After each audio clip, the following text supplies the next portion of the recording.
if you'll all please rise.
Turn around and just take in this moment and these people.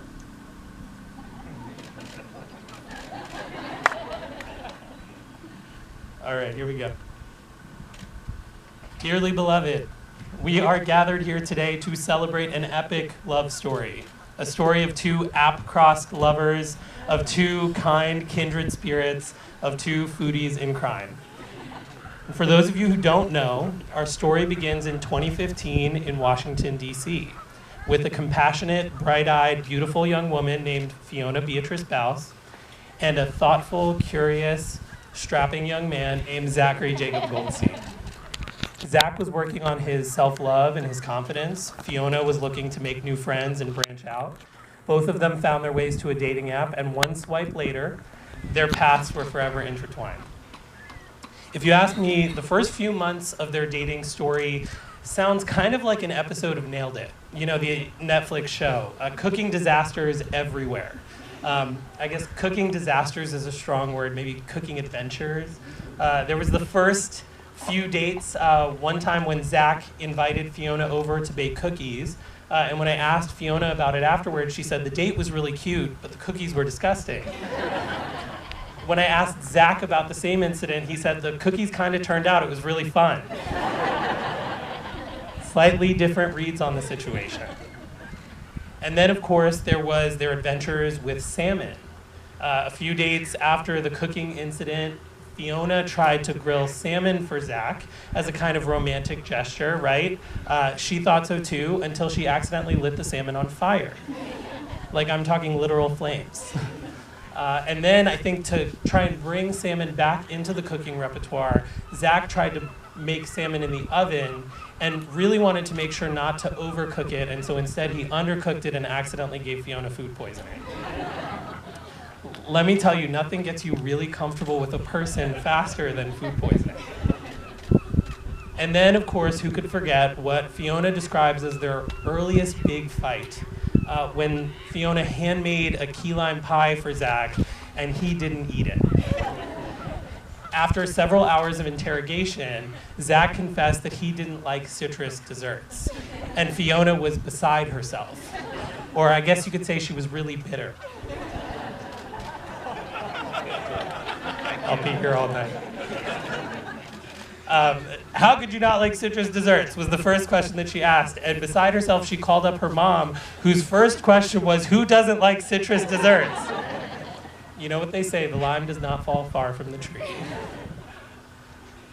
In between all of these culinary adventures, Zach and Fiona were steadily building a life together. From more frequent dates, to meeting both sets of friends, to holidays spent at families' houses, to moving in together across the country in San Francisco, their separate stories became one joint narrative. This is the part of the program where the officiant is supposed to offer some thoughtful and nuanced view on love, an idea that changes your view of yourselves and the world. Unfortunately, Zach and Fiona chose arguably their most single friend to be their officiant, so you are out of luck. I have never been in love. There's a lot about love that I still don't know. Here's what I do know. I know that every time Zach makes salmon, he overcooks it slightly just to be safe, ever since those first fateful dates. I know that when Fiona looks at Zach when he's not looking, in her stolen glances are nothing but admiration and affection. The kinds of looks that are usually only reserved for pie. And I know that when I sat down with them separately to talk about their views on relationship and their philosophy on love, they spoke with incredible uniformity, the kind that only comes from having those same deep, meaningful, sometimes messy and hard conversations between themselves over and over again. You know, it's funny, when I was talking to them, I was looking for these big, deep moments. You know, the time that he knew that she was going to be the one, the moment that she decided she was going to marry him, the kind that you see in movies and that you imagine fill speeches like these. I was looking for chapter markings or plot twists.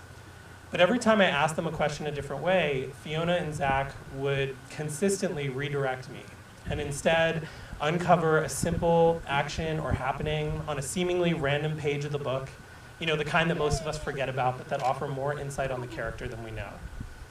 Fiona and Zach, that is why I have so much faith in your partnership. Because in a world that glorifies chapter beginnings and plot twists and action sequences, you two live in the pages in between. When I ask you about love, you talk about the time Zach grilled you vegetables or made a reservation at the restaurant you really wanted to try. You talk about Fiona teaching you how to ride a bike or taking you to a music festival or helping you communicate better. You talk about the stuff that fills most of our days, the moments where the true depth of a story lies. Look, I don't think there's a recipe for love. Or if there is, I'm not the one to ask. I have no idea what it is. Maybe ask your mothers. Mothers usually have great recipes. But I do think that you have to use some of the same key ingredients each and every day. Patience with each other's missteps and growth. Empathy for each other's needs, challenges, and desires. And faith in each other's best intentions.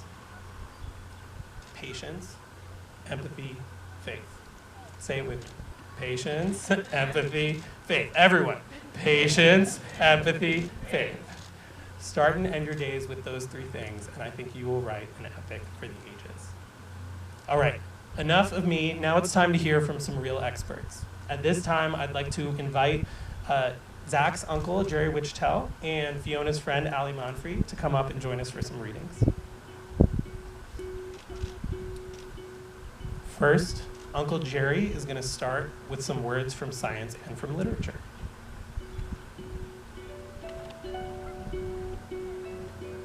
This is from Wild Awake by Hilary T. Smith.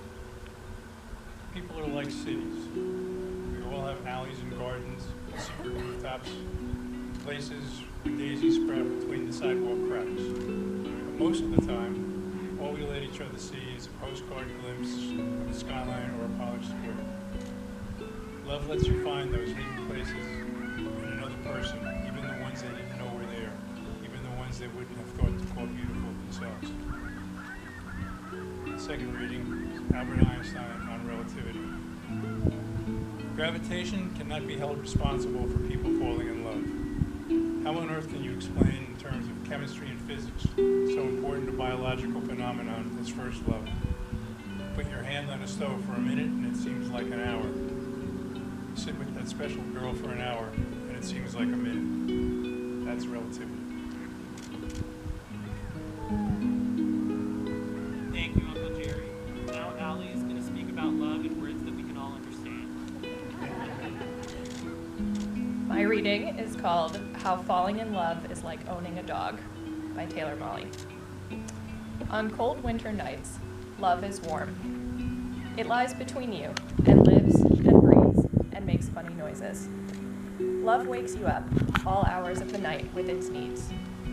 It needs to be fed, so it will grow and stay healthy. Love doesn't like being left alone for long, but come home and love is always happy to see you. It may break a few things accidentally in its passion for life, but you can never be mad at love for long. Is love good all the time? No, no. Love can be bad. Bad love, bad. Very bad love. Love makes messes. Love leaves you little surprises here and there. Love needs a lot of cleaning up after. Sometimes you just want to get love fixed. Sometimes you want to roll up a piece of newspaper and swat love on the nose. Not so much to cause pain, just to let love know, don't you ever do that again. Sometimes love just wants to go out for a nice long walk. Because love loves exercise. It will run you around the block and leave you panting, breathless. Pull you in different directions at once, or wind itself around and around you until you're all wound up and you cannot move. But love makes you meet people wherever you go. People who have nothing in common but love stop and talk to each other on the street. Throw things away, and love will bring them back. Again, and again, and again. But most of all, love needs love, lots of it. And in return, love loves you and never stops.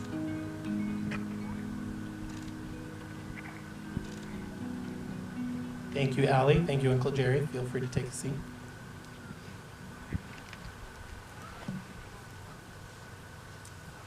We now come to the words that Fiona and Zach want to hear most today, the words that will take them across the threshold and formalize their lifelong commitment to each other. A marriage, as most of us understand it, is a full and voluntary commitment, a commitment to show up for one another again and again, to walk beside each other through life's great challenges, and to contribute joy, strength, and stability along the way. That is a challenging proposition. And if it's going to work, you have to start with both the desire and the will that this union will last for life. So before you declare your vows, Fiona, do you come here freely and without reservation to give yourself to Zach in marriage? I do. Zach, do you come here freely and without reservation to give yourself to Fiona in marriage? I do. Awesome. The time has come for you to declare your vows to each other. Zach, why don't you start?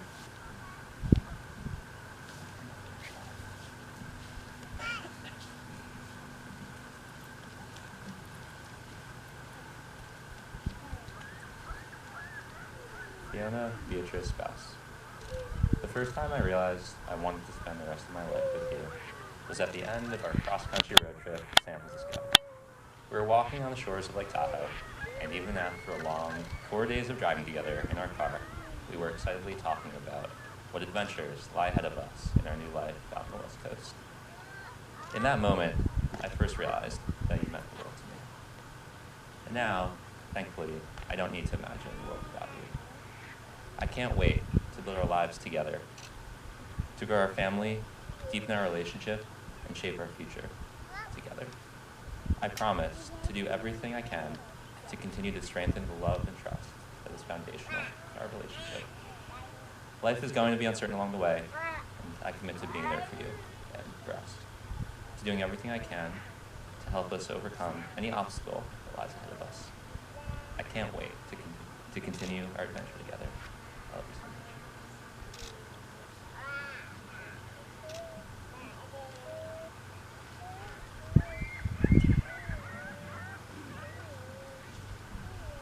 Zach, you're my best friend, my other half, the person who makes me my best self. When I moved to DC, I was looking for an adventure, a new job, a new city. I got all of those things, but most importantly, I met you. You seamlessly became a part of my life's adventure, or should I say our lives' adventure. I remember our third date when you asked me to come over to make cookies. You had paid such close attention to me during our first 2 days that you already knew that I loved Harry Potter. You looked up that Harry Potter cookie recipe for us to make together. I came over to find out that you owned no cookie ingredients at all. It appeared you and Durgesh did not cook very often. So we went to the grocery store, and we came back to your apartment, and what we made turned out to be some pretty awful cookies, in my opinion. But we had so much fun. That date, I learned several things that I would come to love the most about you. That you are an incredible listener, That with you, even the not fun things can be fun, like grocery shopping. That even when things do not turn out as planned, you'll make the best of them. I have continued to fall more in love with you over the last 3+ years. I love what a caring son, brother, family member, and friend you are. I love that you disagree fairly and do not fight but explain your thoughts. I love that you'll do things that make me happy even if they're not your favorite activities. I love that you make a great dinner, which was unexpected after the lack of ingredients when we made cookies. But what I love the most about you is that you love me back. That we share mutual love and respect for one another. Zach, I promise to love you through